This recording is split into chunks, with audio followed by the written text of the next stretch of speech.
Hello and welcome to SETI Live. I'm your host, Beth Johnson, communication specialist here at the SETI Institute. Welcome to our viewers from around the world. Thank you for joining us. Please let us know in the comments where you are watching from.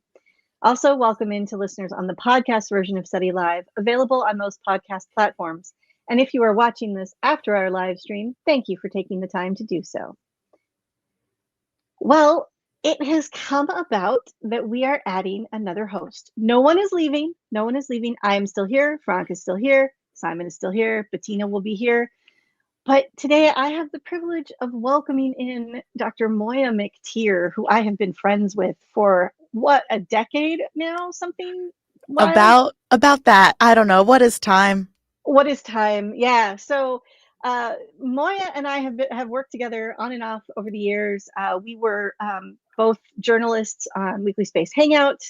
Moiya went off and did the thing and got an actual PhD that I kind of went, no, thanks, and ran away from. And so it's such a pleasure to have you here and to welcome you in. And you are going to be hosting SETI Live on the first week of every month from here on out until you decide you are absolutely tired of us. Yes, well then it's going to be a very, very long time. I'm so happy to be here. I've known you for a long time, Beth, but I have been an even bigger fan of SETI's for an even longer time. So I'm just happy to be here, happy to talk to some smart people about cool, sciencey, nerdy things. It is a fun job, let me tell you. I mean, you've been doing it as well. I mean, again, we've been journalists out there for a long time. You have your own podcast that you've been doing. You've had some TV shows. I mean, tell us about Moiya. Let's tell us about your background, how you ended up as a science communicator, because they all know me, so they want to know you. Yeah, the Moiya lore, as it were. So I went to college at Harvard and studied both astrophysics and folklore and mythology because I'm really bad at making decisions. And both of those departments offered me free food. So I was like, oh, okay, I'm not giving it up. And from there, I decided to get my PhD in astronomy because I was still curious about the universe. I had done a lot of work with circumstellar habitable zones in undergrad because my thesis was studying an exoplanet and then writing a science fiction novel set on it.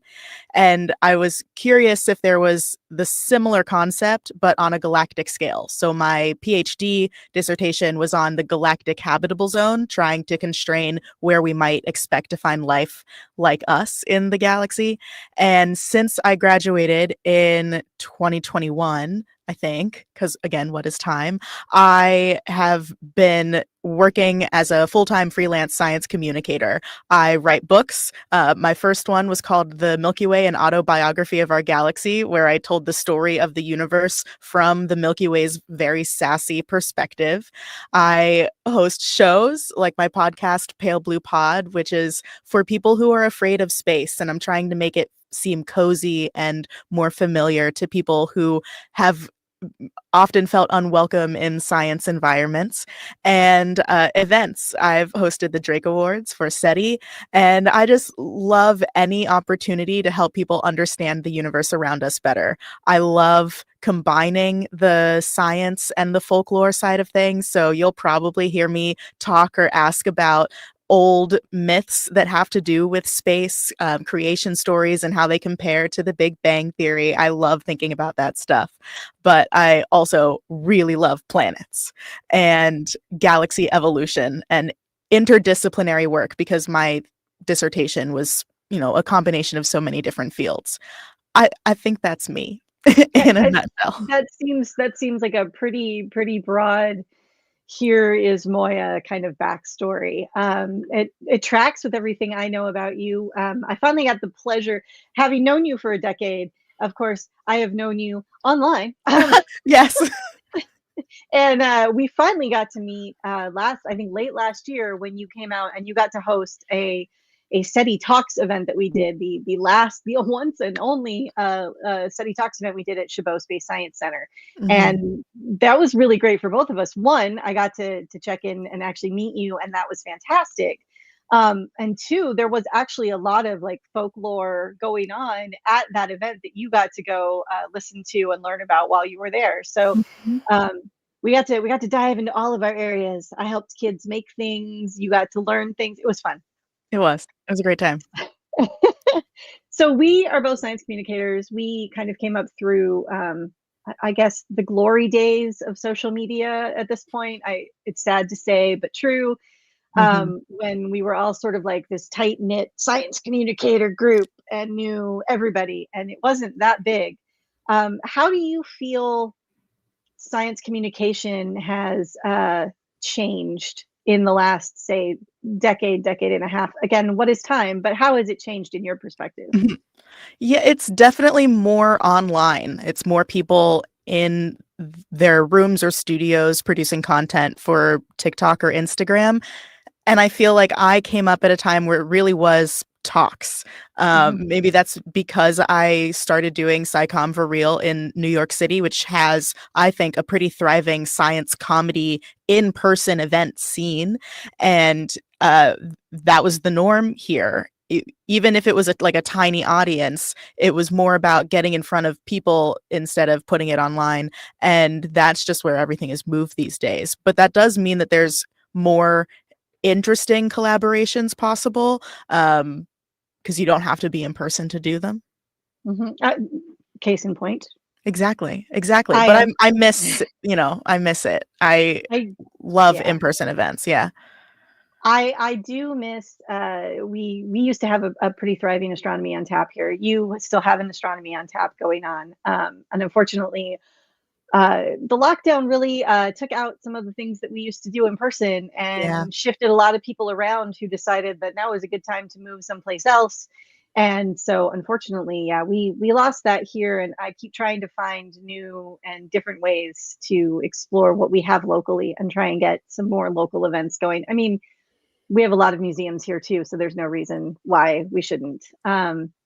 And I want to talk to you a bit more about your experiences. I'm going to welcome in people. So this is also Moya's chance to get to see how we do things so that she gets to learn the routine. So Yes. let's welcome in from New Hampshire, Ron on the Bayou in Louisiana. Ron is one of our regulars. Ron is here almost every episode. So thank you, Ron. He says welcome. Hi, And Ron. uh, you'll see him around. We have Louisville. I'm guessing that's Kentucky. New Zealand. Let's see what else we've got. Scotland, Cambridge. Wow. Okay, lots of different places. So yeah, there's a lot of. We get a very global audience. I love having everybody here. It is incredible. Ron is asking, so is this a bi-coastal broadcast, Beth in California and Moya in New York City? Yes. Yes, as a Sure matter is. of fact, I am in San Jose, California, and Moya is in New York City. So time zones are, we don't like time zones, but we deal with them. I did my very best to be here on time today. Thank you. I did too. I mean, you'd think that because it's earlier here, it wouldn't be that big a deal, but I also have a lot of stuff that I was doing.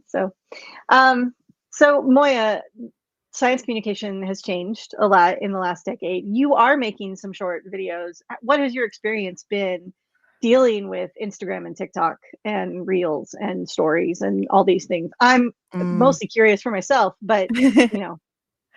I was resistant for a really long time. I prefer text-based platforms, RIP Twitter. I don't like showing my face that often. I know it's ironic given what I do, but just had to get used to it. I recently started a series on TikTok that I am able to maintain because it's something simple that I enjoy, and that I think is the trick. If you don't naturally like doing this thing, you have to do it for your work because it is, if it's going to be helpful for your work, then you have to do it. Yeah. Um, you have to find something easy and sticky. Like the public isn't gonna remember something super complicated anyway. So what I've found is I'm calling it cosmology, and each new video is one name that covers both an astronomical object and a mythological figure that has the same name. And max, it's like 4 or 5 minutes. Sometimes I get a little long-winded, but I aim for like 2 to 3 minutes, and it's fun for me. And it's also something that like is very Moiya. Mm-hmm. Yeah, so if you find something that is very Beth, that's also fun and easy for you to do, then it'll resonate with people and be more sustainable for you in the long term. I will say that I will tease kind of the upcoming project that kind of came to me finally, cats and astronomy. So expect to see. I have a clouder. I have a clouder in my house. I have a clouder outside my house. I have a lot of cats on hand that I think I can use to explain astronomy concepts.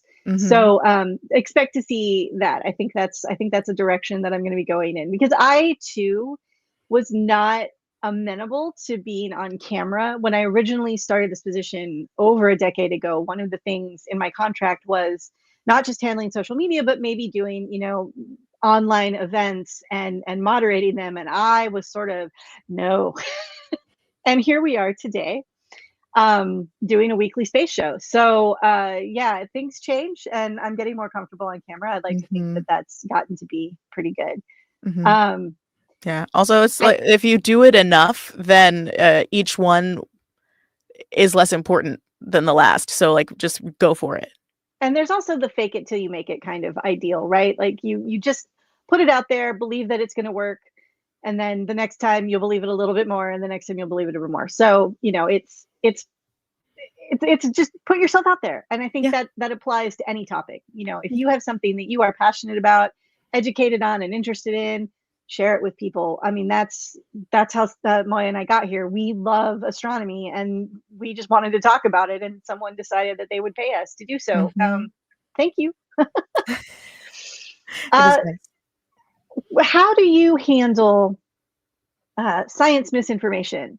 Not necessarily like disinformation and people really legitimately coming after it, but like misinformation. One of my pet peeves out there is headlines that are clickbait, obviously, but they're never like clarified. So it's an asteroid is going to come near Earth, and it's not coming anywhere near Earth, really. Like, it's out past the moon, but okay. How do you handle that? How do you feel about it? I think that that's a sign that they're curious and that they just don't know where to find reliable information. And so that's the best case scenario almost for a communicator, because then I'm useful and I actually have an answer for you. Yippee. So I love after talks when you get the Q&A and like people will ask you the wildest things. I've gotten a lot of asteroid questions recently, and it's just they're so open to a polite redirection, not a shutdown, not a, oh, that's silly, don't look into that, but wow, that's really cool. It's actually just a wonder of how gravity and dynamics works. Like let's look at this other article that has more details about it. And that's a good opportunity. For disinformation, it's a lot harder, but misinformation is actually just fun to deal with, in my opinion. I completely get that. I think one of my things was always sort of to try and like write a story about an asteroid and counter it and say like, yes, this headline does say this. However, let's take a deeper look at what the actual numbers are, and not just it's 15 giraffes tall. Let's talk about like what the actual orbit things, and let's go into it and not kind of get a little bit deeper into the topic. So I completely I agree 100%. This is this is a great comment. Ardashir says, we need science communicators now more urgently than any other time to explain complex concepts in easy language. Evidence-based gladiators. I'm thank you, Ardashir. You're going to see evidence-based gladiators come up again, because that is fantastic. Thank you for that description. Yeah, I'm changing my title right now. Evidence-based gladiator. Okay. I'll look forward to getting that new business card. Oh, thank you. Okay. I am a massive fan of volcanoes. I have my little Jupiter system here that has Io, and Io is my favorite moon. I love volcanoes here on Earth. It got me very deeply into planetary science. It's sort of where I kind of consider my wheelhouse. What is what is Moya's wheelhouse? We talked a little bit about the Mm. folklore and mythology, and we've talked a little bit about the astrophysics side of things. But what when you see a story come across your feed, what's the one that will automatically make you go, ooh, I got to read that right now?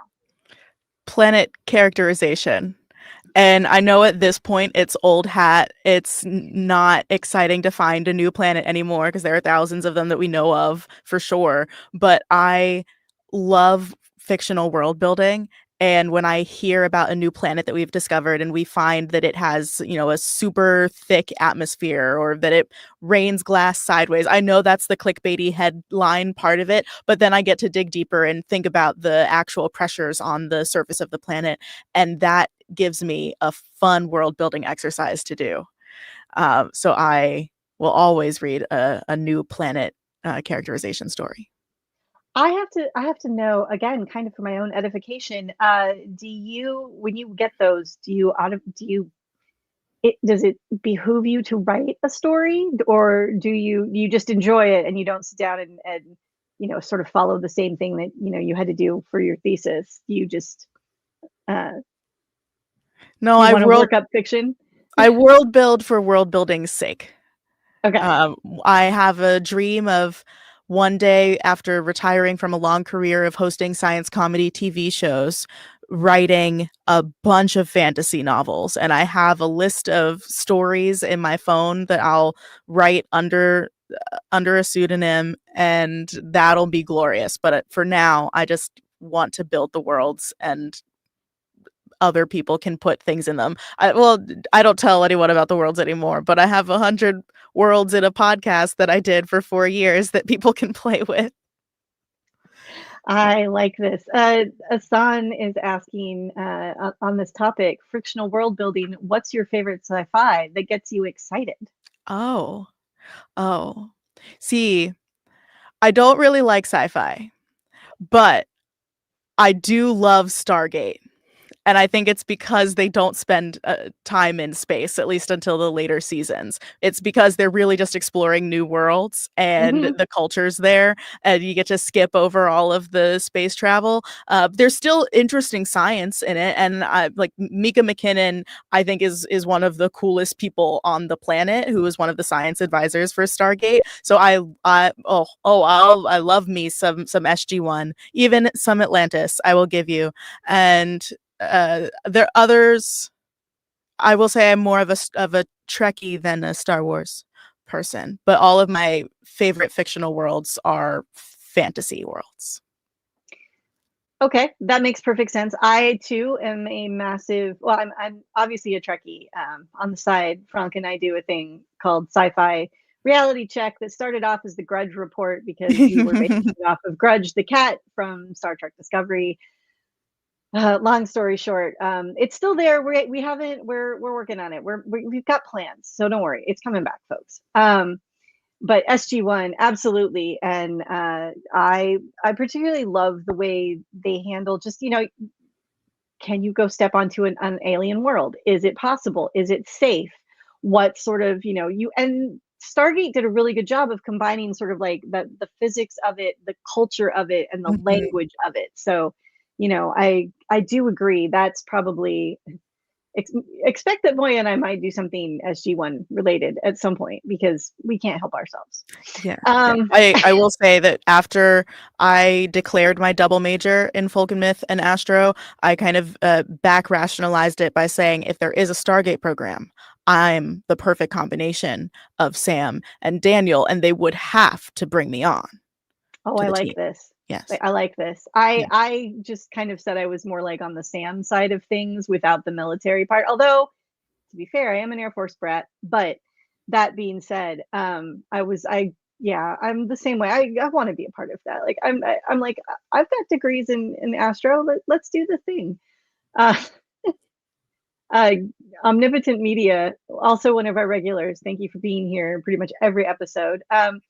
wants me to let you do like 3 to 5 minutes of a science comedy set.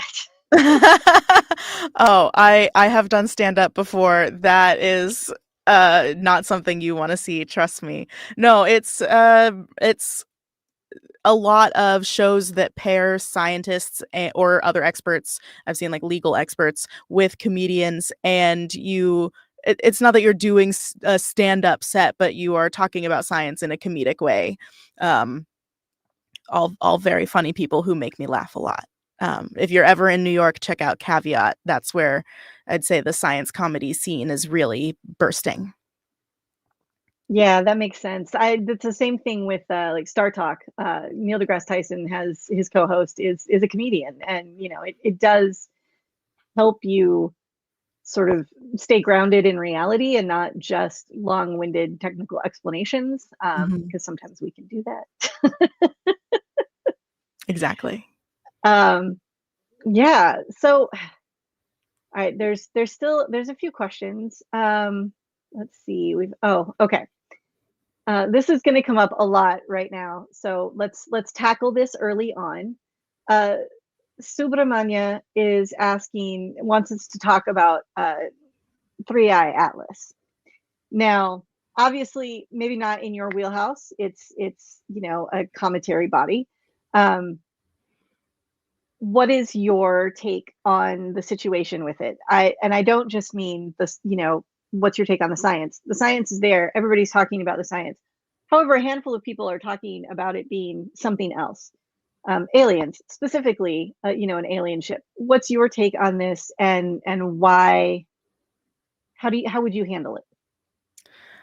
So I don't know this specific story, but whenever someone comes to me saying that they hear there's an asteroid in our solar system or heading towards us and that it was sent by aliens, I am always very skeptical because aliens is a big claim. And so I tell them that I haven't seen anything that is strong enough evidence to make me think that this is aliens. In the past, many of these claims have been made by one particular astronomer who I happen to know. And so I will tell them, I know Avi Loeb, and I know that this is not real. So if you're going to listen to anyone, at least listen to the person right in front of you. Fair enough. Mm-hmm.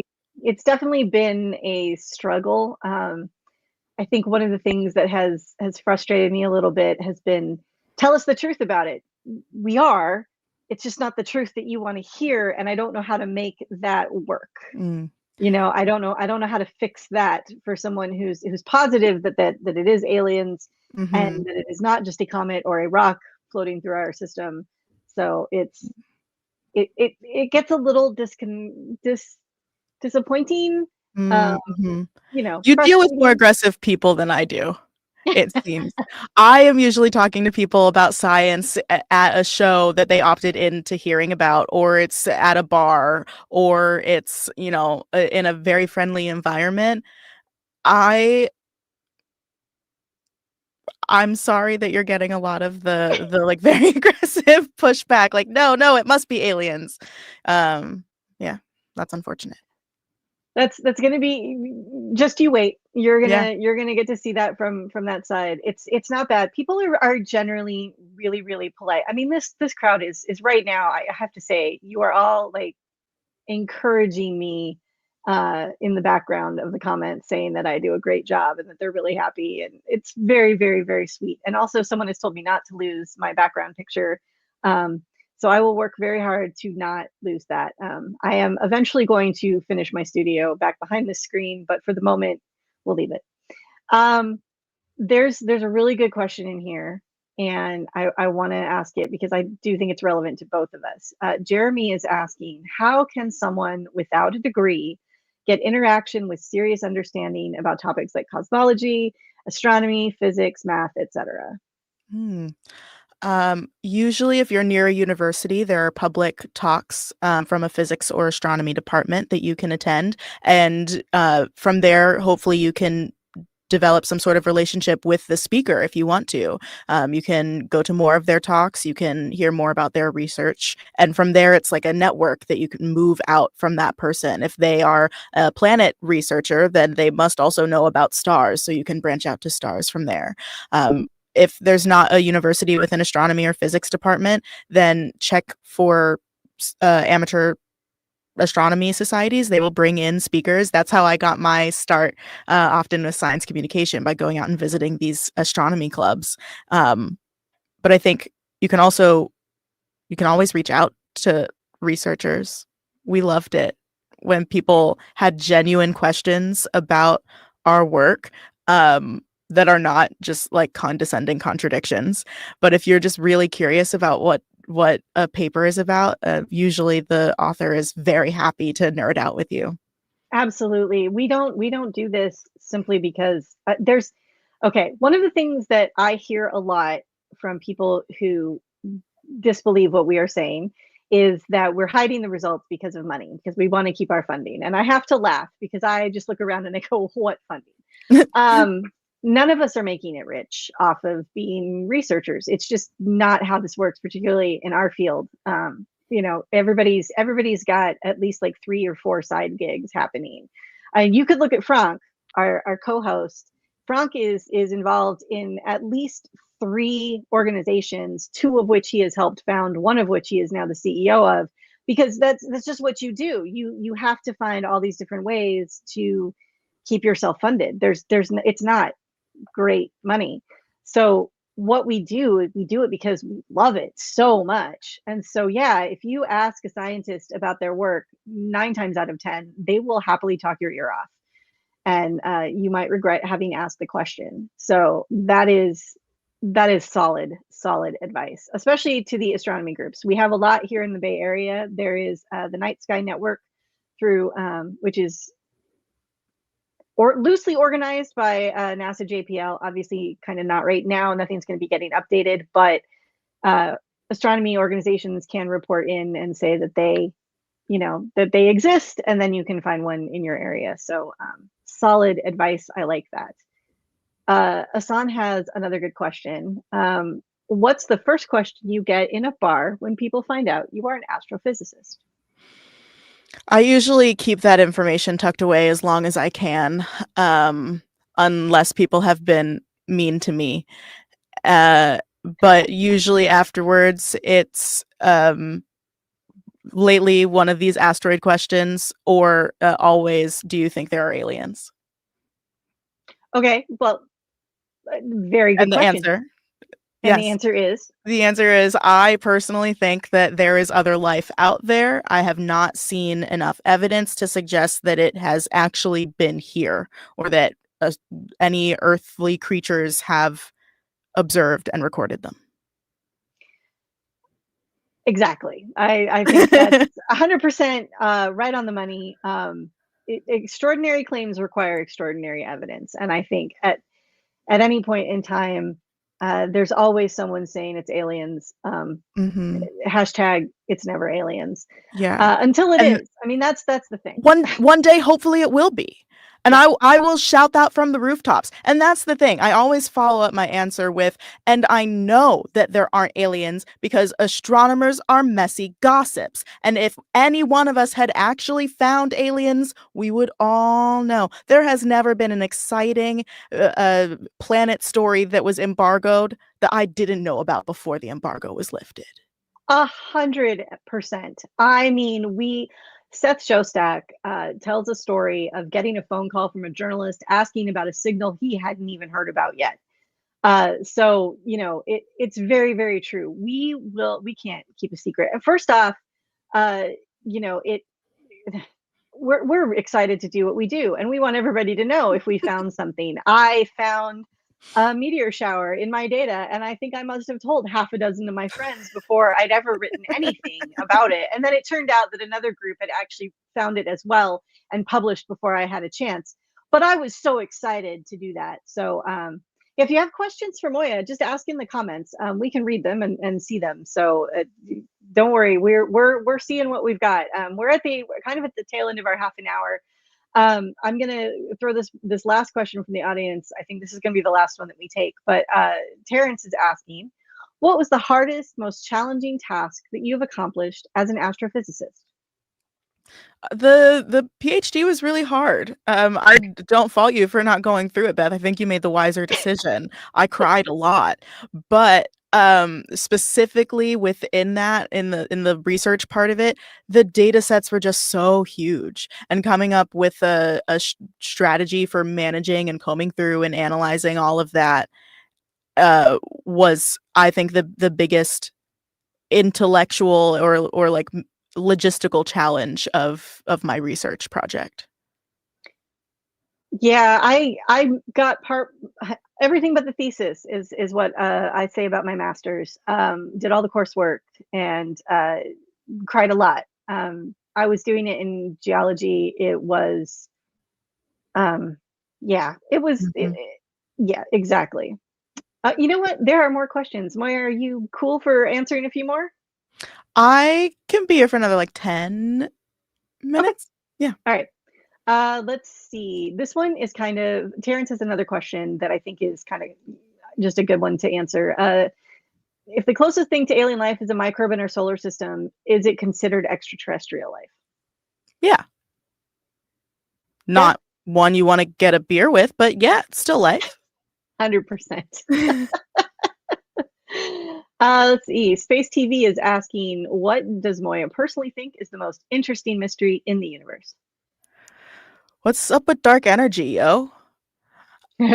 Um, yeah, I am the type of person who always reads the last page of a book first. I like knowing how things end, and I would like to know how the universe is going to end. So if we could just like get on that dark energy question real quick, I'd be happy. So I might interview some people about dark energy stuff, just to quench my own curiosity thirst. At least someone will, because I mean, I think it's amazing. It's just not in my wheelhouse. Mhm. Zapfan's asking one that I think obviously applies to both of us. Was Weekly Space Hangout, Zapfan was a regular viewer of Weekly Space Hangout. Was that a formative experience for you? For me, definitely. 100, yeah, absolutely. I came into my own as an interviewer there. Because you had to, not necessarily as an interviewer, but just as someone who was confident in my explanations and answering questions from Fraser. How about you, Moiya? I think it was less formative, but it was a good skill development, specifically in the skill of talking to people who are already super excited about space. Because um, most of my experiences and most of my target audiences are people who are not self-described space enthusiasts. So, but like to speak to both of those audiences requires different skills. So that's what I gained from Weekly Space Hangout. Fair enough. Fair enough. Everybody gets their own kind of things out of an experience. That's what makes us different people. I'm very like strategic and skills focused when I choose the different things that I do, and everything has to help me get closer to what I see as, like Moiya's ultimate science communicator form. Fair enough. I like that. I don't think I have reached my final form. I think there's at least one or two more evolutions involved. No, My kid has I been don't know playing a anyone lot who of my kid has been playing a lot of Pokemon. Sorry. has. All right. Well, Moiya, I am excited to have you here with us, and you can all catch Moiya's very first official, real interview session as a SETI Live host this Thursday at 10 a.m. Pacific, 1 p.m. Eastern. Her first interview, and will be an interview and chat with scientists about TRAPPIST-1e and its atmosphere or lack thereof. A Uh, planet characterization paper of Planet ice. characterization story right off the bat. Yeah, we jumping in right there.